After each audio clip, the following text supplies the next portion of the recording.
Tribuners pesisir pantai di Desa Liang, Maluku Tengah berubah jadi tempat pembuangan sampah.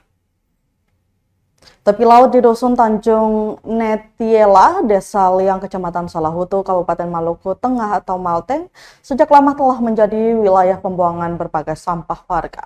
Penelusuran tribunampun.com pada Sabtu 11 Januari 2025, sampah yang menumpuk di area tersebut sebagian besar terdiri dari popok bayi dan sampah plastik lainnya.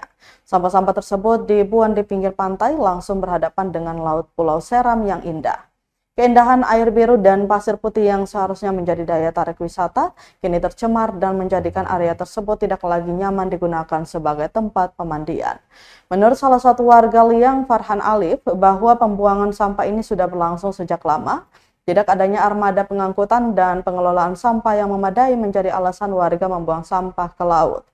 Lebih lanjut dituturkannya bahwa pemerintah desa pernah menyinggung terkait solusi pembuangan sampah, namun hingga kini tak ada tindak lanjut yang signifikan, baik itu pemerintah desa ataupun pemerintah kabupaten.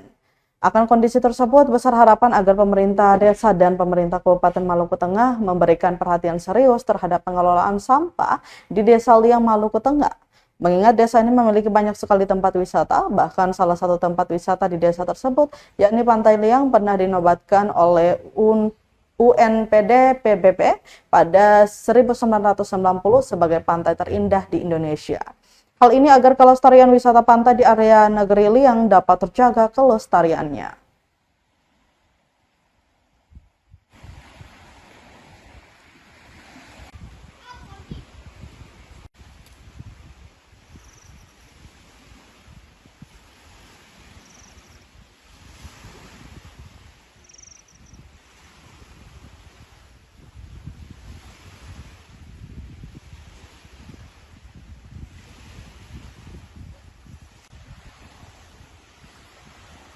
Download Tribun X sekarang, menghadirkan lokal menjadi Indonesia.